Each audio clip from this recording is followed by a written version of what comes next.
Ajuda! Està aquí!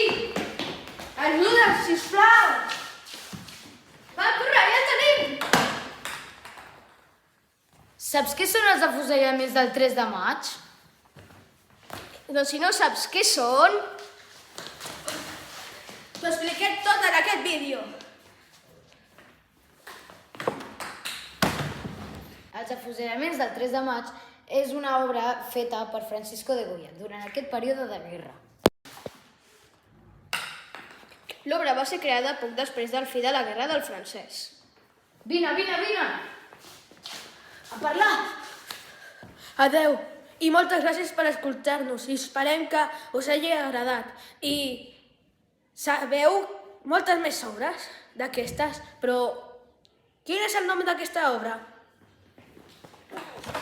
Per fi l'hem matat!